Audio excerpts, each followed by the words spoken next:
हम जंग शुरू होने और हुर्मुज़ बंद होने के बाद से लगातार कह रहे हैं कि ये जंग सिर्फ 2-3 मुल्कों के बीच जंग नहीं है, बल्कि इस जंग ने पूरी दुनिया की इकॉनमी पर असर डाला है। यहां तक कि आम लोगों के किचन और जेब पर इस जंग ने हमला किया है। मार्केट वॉच की ताज़ा रिपोर्ट के मुताबिक कच्चे तेल की कीमत $110 से $114 प्रति बैरल के बीच पहुंच गई है। अमेरिका के ब्लॉकेट के बाद यह कीमत $120 पर बैरल के ऊपर क्रॉस कर गई थी, जो पिछले 4 साल के सबसे ऊंचे लेवल पर है। लेकिन सबसे बड़ा सवाल यह है कि दुनिया को इस ऑयल शॉक की तरफ धकेला किसने? अगर हम गौर से देखें तो इस पूरी तबाही के पीछे अमेरिका की वही पुरानी एक्सपेंशन पॉलिसी और अपनी चौधराहट बनाए रखने की भूख नजर आती है। अमेरिका ने प्रोजेक्ट फ्रीडम के नाम पर जिस तरह से इस इलाके में अपनी नेवी और जंगी जहाज उतारे हैं, उसने हालात सुधारने के बजाय और बिगाड़ दिए हैं। आज दुनिया के शेयर बाजार जो पैनिक मोड में है, उसका सीधा जिम्मेदार अमेरिका है।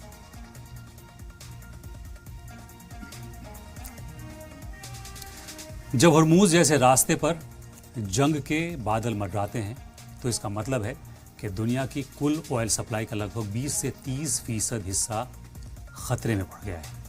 ये सिर्फ एक डेटा नहीं है, बल्कि दुनिया की मईशत यानी इकोनॉमी की शहरग है। जैसे ही अमेरिका ने यहाँ अपनी नेवल दखल अंदाजी बढ़ाई, इन्वेस्टर्स के बीच भगदड़ मच गई। लोग शेयर बाजार से अपना पैसा निकालकर गोल्ड की तरफ भाग रहे हैं, जिससे गोल्ड की कीमतें आसमान छू रही हैं। डॉलर भी वर्चुअली मजबूत हो रहा है। अमेरिका के इस कदम ने न सिर्फ ईरान को जंग के लिए आमादा किया, बल्कि यूएई जैसे मुल्क को भी इस आग में झोंक दिया है। अब जब यूएई के तेल ठिकानों पर हमले हो रहे हैं और वो भी इस जंग का हिस्सा बनने की कगार पर है, तो तसव्वुर कीजिए कि तेल की कीमतें कहां जाकर रुकेंगी।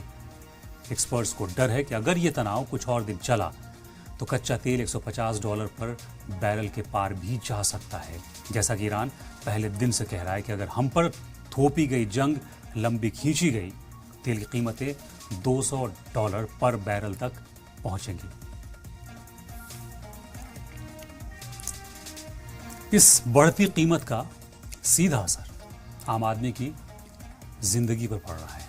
हम देख रहे हैं कि दुनिया भर में गैर एलानिया तौर पर गैस और तेल की किल्लत अब शुरू हो गई है। जब तेल महंगा होता है तो सिर्फ पेट्रोल और डीजल के दाम नहीं बढ़ते, बल्कि पूरी लॉजिस्टिक्स कॉस्ट यानी सामान को एक जगह से दूसरी जगह ले जाने का खर्चा बढ़ता है, ढुलाई बढ़ती है। ट्रक, जहाज और हवाई जहाज़ों का ईंधन महंगा होने की वजह से छोटी बड़ी चीज़ें जैसे सब्जी, राशन और दवाइयों की कीमतें बढ़ जाती हैं। अमेरिका की इस थोपी हुई जंग की कीमत आज एक आम शहरी चुका रहा है। महंगाई का ये जो नया दौर शुरू हुआ है, वो किसी नेचुरल डिजास्टर की वजह से नहीं, बल्कि अमेरिका की थोपी हुई इस अनस्टेबिलिटी की वजह से है।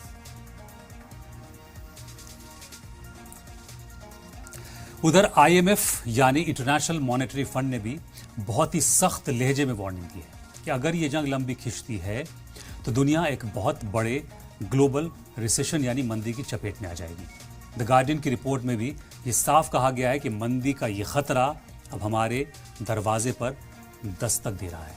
मंदी का मतलब है कंपनियों का बंद होना, बड़े पैमाने पर छटनी और बेरोजगारी।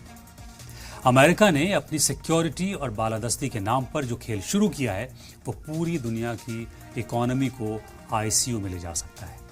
एक तरफ अमेरिका खुद को दुनिया का मुहाफिज बताता है और दूसरी तरफ उसकी हरकतें दुनिया को मंदी की आग में धकेल रही हैं। जरा सोचिए कि क्या एक तानाशाह की जिद के लिए पूरी दुनिया के अरबों लोगों का मुस्तकबिल दांव पर लगाया जा सकता है?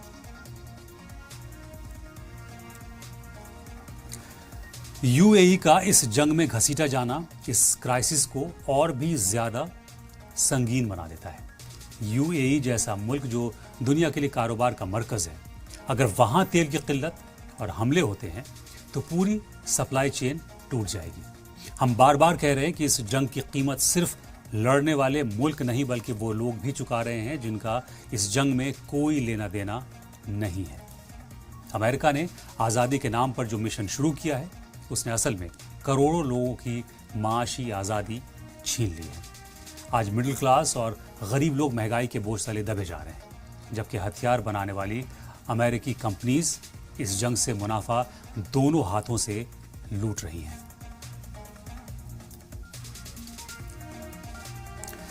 हमें यहां यह भी समझना जरूरी है कि हुर्मुज का बहरान कोई अचानक नहीं पैदा हुआ है। यह अमेरिका की उस सोची समझी साजिश का हिस्सा है जिसमें वो तेल के रिसोर्सेज पर अपना कंट्रोल चाहता है, लेकिन इस बार उसका यह दांव उल्टा पड़ता दिख रहा है। तेल की किल्लत और बढ़ती कीमतें अब खुद मिडल ईस्ट की इकोनॉमी को भी चोट पहुंचाने लगी हैं। IMF की रिसेशन वाली वार्निंग सिर्फ एक कागज का टुकड़ा नहीं है, बल्कि वो आने वाले उस बुरे वक्त की आहट है जिसकी तरफ अमेरिका हमें लेकर जा रहा है।